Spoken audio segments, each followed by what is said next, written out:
Parents tried to sabotage my wedding because I was their accident child, so my sister and I took legal action. Now they're begging for forgiveness after losing everything. I always knew I was unwanted. My parents, Mark and Linda, never hid it. I was their oops baby, the child they never planned for, and they made sure I knew it. My older sister, Emily, was their golden child, planned, adored, and given every opportunity. I was the afterthought. It wasn't just favoritism, it was blatant neglect. Emily got birthday parties, gifts, and praise for the smallest achievements.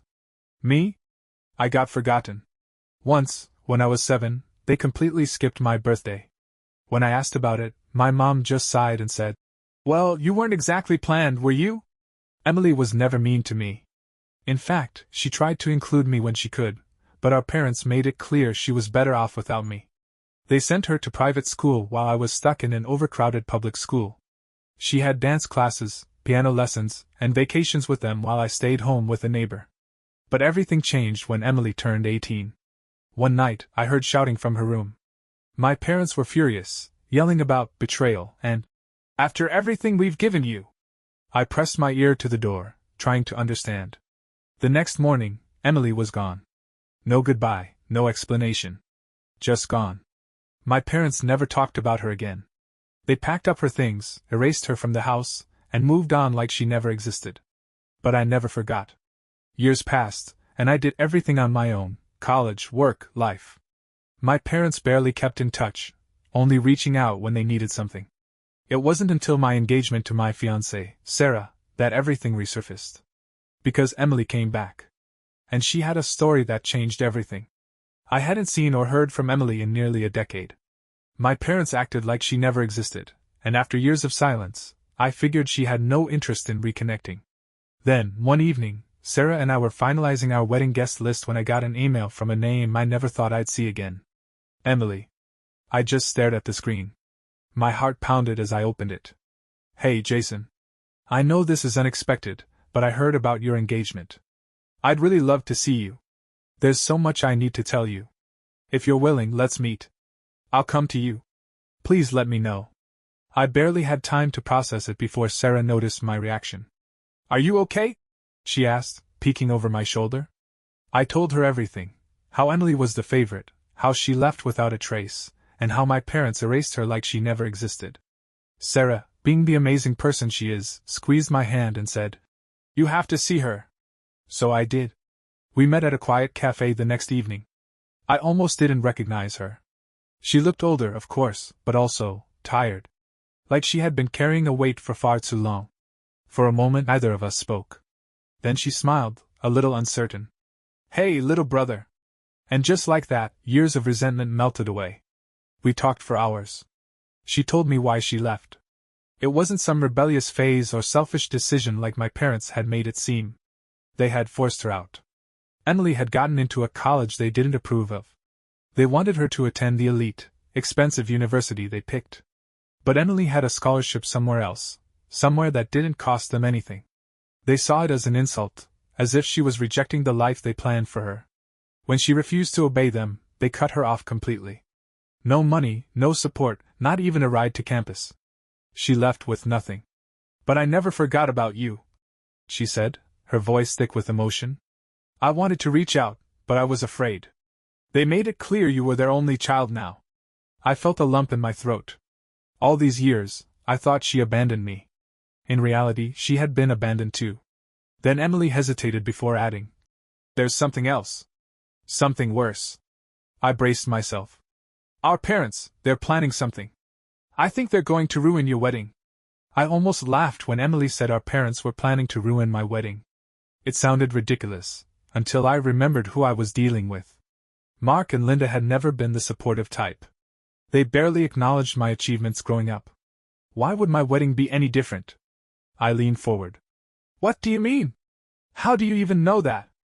Emily sighed. "They don't know I've been keeping tabs on them. I still have a couple of old mutual contacts, people who never really agreed with how they treated me. Someone tipped me off that our parents were furious about your engagement. Apparently, they think Sarah is beneath you and that you're making a mistake. They want to stop it, and from what I heard, they're not afraid to get messy." My stomach twisted. "Messy how?" Emily hesitated, then said, They want to humiliate you. Maybe at the wedding, maybe before. I don't know the details yet, but they've been talking about making you regret your choices. I clenched my fists. Of course, this wasn't about me. It was about control. They had lost control of Emily years ago, and now they realized they had no control over me either. Instead of being happy for me, they saw my independence as a betrayal. Sarah noticed my expression and reached for my hand. Jason, she said gently, do you think they'd actually go through with it? I wanted to believe otherwise. But deep down I knew they would. They weren't invited in the first place, I admitted. I knew they wouldn't support us, so I didn't even bother. But if they're planning something, I need to find out exactly what it is.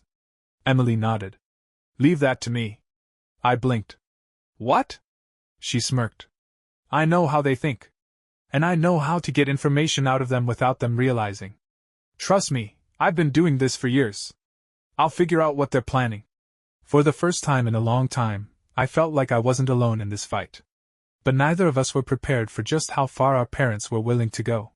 Emily had a plan. I'll reach out to Mom, she said, stirring her coffee. Pretend I want to make amends. She'll eat it up. If they're planning something, she won't be able to resist bragging about it. I wasn't sure if it would work.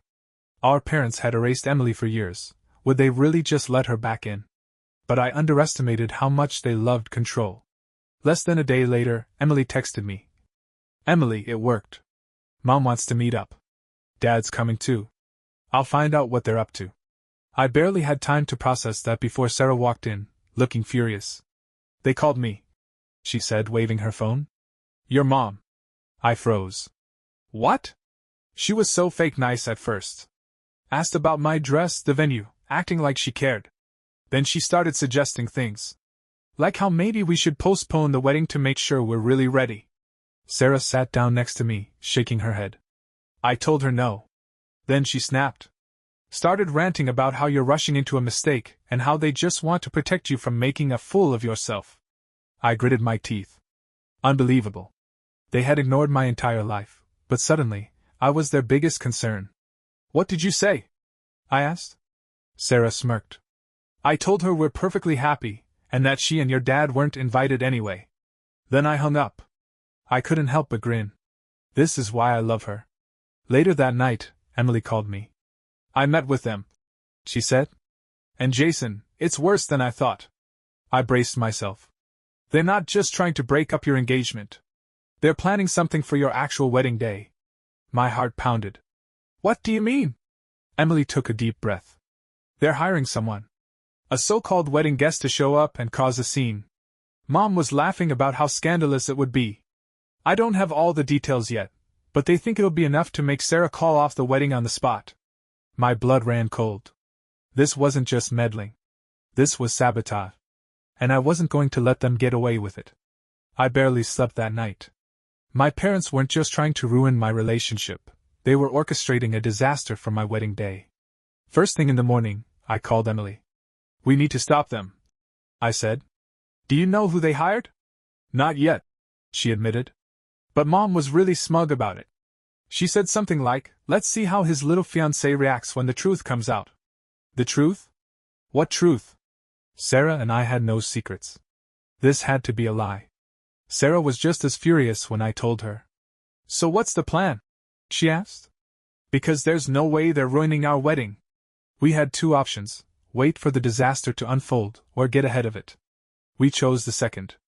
Emily agreed to keep playing nice with our parents. Meanwhile, Sarah and I started quietly warning our wedding planner, venue staff, and security. We made sure they knew, if anything seemed off, they needed to act fast. A few days later, Emily texted me. Emily, got a name. Mom let it slip that they hired someone named Rachel. No last name yet. Working on it. It wasn't much, but it was a start.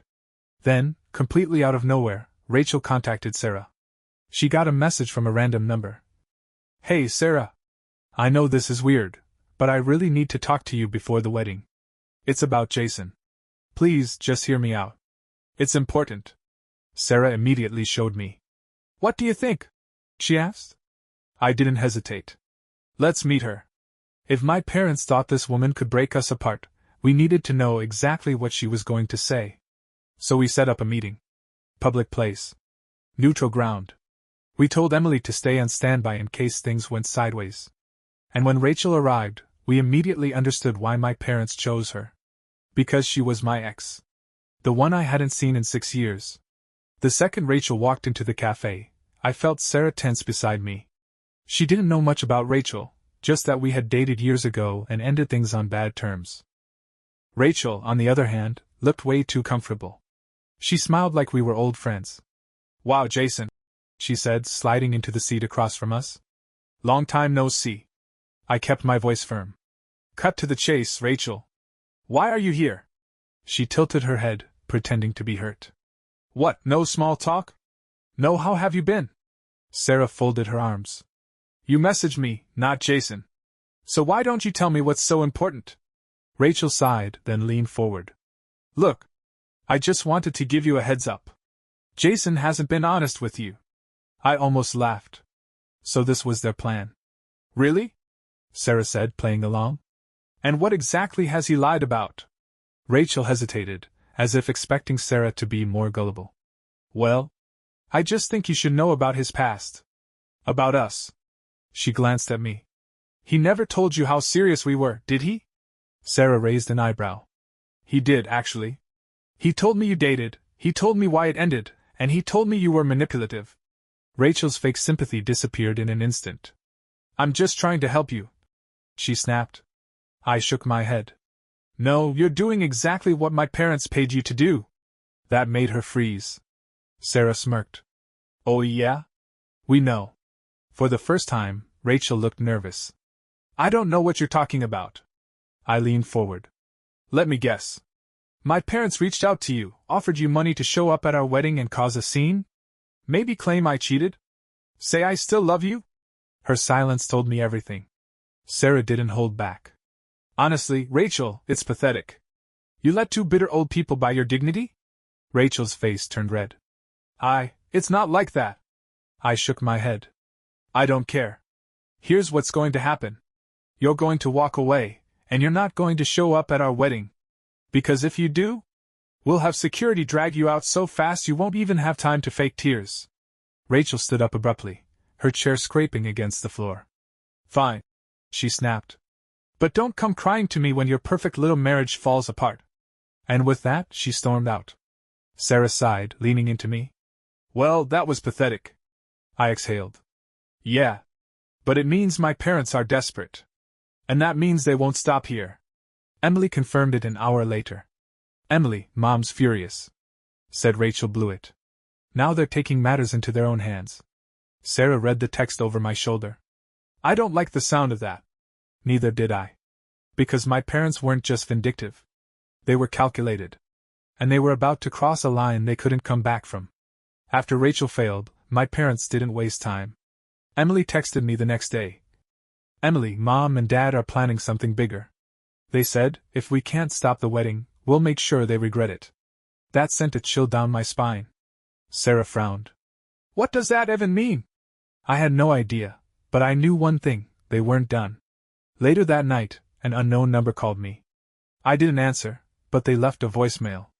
It was my dad. "Jason, you're making a mistake. But don't worry, we'll fix it for you."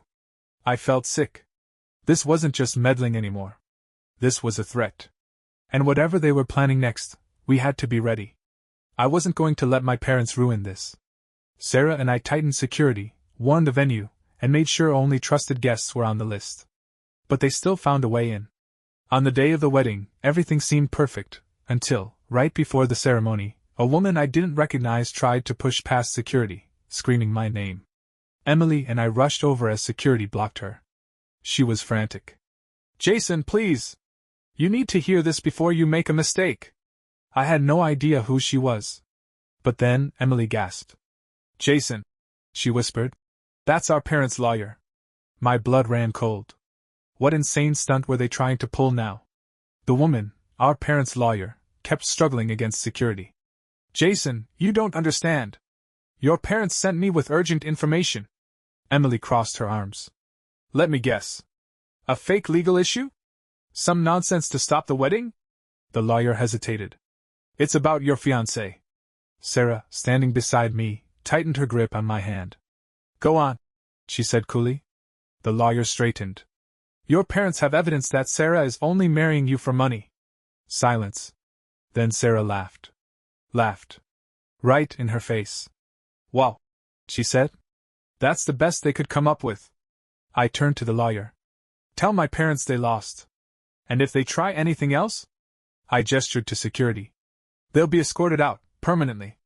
The lawyer glared, but she knew she had no power here. Security forced her out. Emily smirked. Nice try, Mom and Dad. The wedding went on. But I knew this wasn't over. Because my parents weren't just bitter. They were spiteful. And they still had one last move. I thought we had won. The ceremony was beautiful. Sarah and I exchanged vows, and for the first time in my life, I felt free from my parents' control. Then, just as we were about to cut the cake, Emily's phone buzzed. She glanced at it, and her face went pale. What is it? I asked. She turned the screen toward me. It was a social media post. From my parents. A long, dramatic rant about how I had abandoned my family, how I had been brainwashed by Sarah, and how they had been uninvited from their own son's wedding. They painted themselves as victims and ended with, "We did everything for Jason, and this is how he repays us. We have no choice but to take legal action." Legal action? Before I could react, comments started pouring in. Some people were defending me, but others, relatives, old family friends, were furious. Sarah checked her phone. Jason, they sent this to my family too. My parents weren't just trying to ruin my wedding. They were trying to ruin my entire reputation. For a split second, I felt panic. But then, looking at Sarah, calm, steady, I knew exactly what to do. Emily, I said, can you reply to their post? She grinned. Oh, I was hoping you'd say that. While Emily crafted a scathing response, I stood up, clinking my glass for attention. Everyone, I said. I hate to interrupt, but my parents just made a public post about how terrible I am. Laughter rippled through the crowd. Our real friends and family knew the truth. But some guests looked concerned, pulling out their phones. Sarah stepped up beside me. For anyone who's confused, Mark and Linda weren't invited because they tried to sabotage our wedding. This is just their latest stunt. By the time Emily hit post, our side of the story was everywhere. Screens lit up with comments calling out my parents' lies. Then my phone buzzed. A message from an unknown number. Mark, take that post down now or you'll regret it. I smiled and showed Sarah. I think we just won. But she shook her head. Not yet. We're going to make sure they can't do this to you, or anyone else, ever again. That's when Emily said, then it's time we talk about legal action. Emily wasn't joking. We have enough to take legal action, she said. Harassment, defamation, even attempted fraud with that stunt they pulled at the wedding. Sarah nodded. And let's not forget they hired someone to sabotage us. I hesitated. Do we really want to escalate this? Emily looked me in the eye. Jason, they won't stop unless we make them stop. She was right. My parents had spent my entire life trying to control me. Now that they couldn't, they were trying to destroy me instead. So we contacted a lawyer. And when my parents got served with legal papers a week later, they lost it. The moment my parents were served, they exploded. Mark called me immediately, his voice dripping with fake disbelief. Jason, lawsuit? Really? After everything we've done for you? I kept my voice calm. After everything you've done to me, yeah? Linda jumped in, her tone sharp. You're blowing this out of proportion. We're your family. Emily, on speaker with me, scoffed. Funny how you only remember that when it benefits you. They switched tactics, begging, guilt-tripping, then threats. But nothing worked. The final message they sent before blocking me? Mark, you'll regret this. You have no idea what you've started. But they were wrong. Because this time, they were the ones who had no control. And the lawsuit? It was just getting started. Once the lawsuit became official, things spiraled fast for my parents. Emily and I had receipts, texts, emails, witness statements, proving their harassment, defamation, and attempted fraud. Our lawyer built a solid case, and soon, word spread through the family. Relatives who once defended them started backtracking. Old family friends reached out, apologizing for believing their lies. Then came the biggest blow. Rachel, my ex, flipped. She sent me a message. I'm done covering for them. If you need proof they hired me to sabotage you, I'll testify. Sarah read it over my shoulder and smirked. Checkmate. My parents had spent years controlling the narrative. Now, everyone saw them for who they really were. And the consequences were about to hit hard. When Rachel testified, it was game over for my parents. She handed over proof, text messages, call logs, even a signed agreement where they promised her money to sabotage my wedding. Our lawyer couldn't have asked for a better gift. Faced with overwhelming evidence, my parents had two choices. Fight and lose even worse. Settle and disappear. They chose the second. We settled on a restraining order and a hefty financial penalty. They were legally barred from contacting me, Sarah, or Emily ever again. After the case closed, I got one last message from an unknown number. Linda, you were the worst mistake of our lives. I just smiled and blocked the number. Because for the first time ever, I was truly free. Sarah and I moved forward, happier than ever. Emily became a real part of my life again. And my parents? They faded into irrelevance. Exactly where they belong.